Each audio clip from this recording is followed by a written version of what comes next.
کیونکہ سب اسی کا ہے. تو جنت کا شوق اگر آ جائے تو دنیا کی ہر چیز خوف جو ہے ہیچ ہو جاتا ہے. ہاں میں نے ابھی ذکر کیا جمعہ کے خطبے میں رضی اللہ عنہم ورضوا عنہ صحابہ کرام کے بارے میں جو کہا، اور اس کے ضمن میں بتایا کہ صحابہ کرام مر رہے ہیں اور مسکرا رہے ہیں، شہید ہو رہے ہیں اور مسکرا رہے ہیں. کیوں؟ حضرت ابو عمارہ ابن السکن غالباً احد میں جب جنگ ختم ہوئی، اللہ کے رسول صلی اللہ علیہ وسلم نے ان لوگوں کو بھیجا کہ حالات دیکھیں، تو دیکھا کہ یہ انصاری صحابی تھے، آخری سانسیں چل رہی تھی. جو پاس گئے تھے کہا اشارے سے کہ رسول اللہ صلی اللہ علیہ وسلم کو میرے قریب بلاؤ. آپ پہنچے، آپ نے اشارہ کیا کہ میرے اور قریب آئیے. آپ نے زمین پر دونوں گھٹنے رکھ دیے. ابو عمارہ اپنا سر بڑی مشکل سے تھوڑا سا اٹھا کر نبی کریم صلی اللہ علیہ وسلم کے پیروں پر، آپ کی ران پر رکھ دیا، اور آپ کو دیکھ کر مسکرانے لگے. اسی مسکراتے ہوئے آپ کی جان، آپ کی روح قبض ہو گئی، مسکراتے ہوئے جان دی. وہی مولانا آزاد نے کہا کہ یہ سابقون الاولون ایسے تھے کہ ان کا مقام یہ تھا کہ اللہ کے راستے میں خاک و خون میں لوٹ کر جس طرح مسکرا کر موت کا استقبال کیا، دنیا میں کوئی انسان نرم بستر پر نہیں کرتا. اللہ کے راستے میں آنے والا کڑوا گھونٹ جو پینا پڑتا تھا، مصیبت جھیلنی ہے، اس کو میٹھے شربت کی طرح لذت لے کر پیا ان لوگوں نے. ایک بیمار ہم اور آپ بیمار ہو جائیں تو کچھ کو زبردستی دوا پلانی پڑتی ہے. مولانا آزاد نے مثال دی. کچھ ایسے ہیں کہ جو مجبوراً کہ چلو بیمار ہو، پینا پڑے گا، آپریشن کرنا پڑے گا، انجیکشن لگوانا پڑے گا، نہ چاہتے ہوئے ناپسندیدگی کے ساتھ لگوا لیتے ہیں. لیکن کچھ ایسے ہیں جنہیں کڑوی دوا میں مزہ آتا ہے.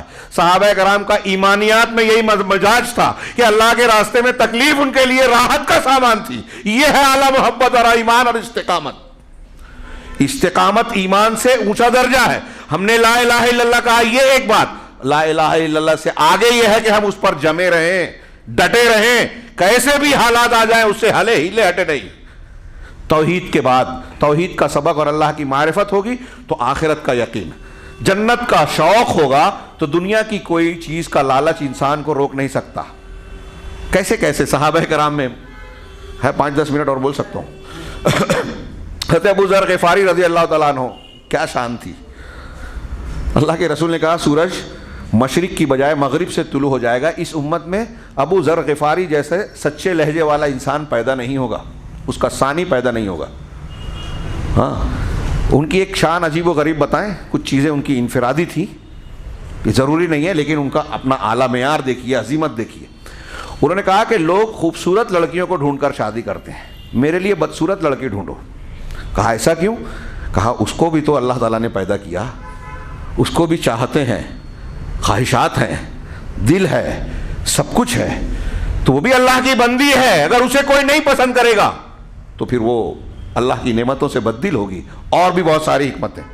تو ڈھونڈ کر بدصورت عورت سے شادی کی. یہ میں ایک مثال دے رہا ہوں. صحابہ کرام میں آپ اس طرح عجیب و غریب معاملہ. حضرت عبادہ بن صامت رضی اللہ تعالیٰ عنہ اپنے بیٹے کو آخری وقت میں، عالم صحابی ہیں، آخری وقت میں ایک باپ اپنے بیٹے کو کوئی نصیحت کرتا ہے تو کتنی اہمیت کی حامل ہوتی ہے. ہاں سنن کی روایت ہے، علامہ البانی نے بھی صحیح کہا ہے. انہوں کہتے ہیں کہ اپنے بیٹے کو بلایا حضرت عبادہ بن صامت نے اور کہا یا بنیا کا انکا لا تجد لن تجد طعم الایمان حتی تعلم ان ما اخطأک لم یکن لیصیبک وما اصابک لم یکن لیخطئک. ایک جملہ پوری زندگی میں آپ کو اور ہم کو استقامت پر قائم رکھنے والا ہے. یہ ایمانیات کا حصہ ہے کہ اے بیٹے سے کہہ رہے ہیں بیٹا تم ایمان کی لذت اس وقت تک نہیں پا سکتے جب تک یہ یقین نہ کر لو، یہ نہ جان لو کہ جو چیز تم کو مل گئی وہ چھوٹ نہیں سکتی تھی، اور جو چھوٹ گئی وہ مل نہیں سکتی تھی.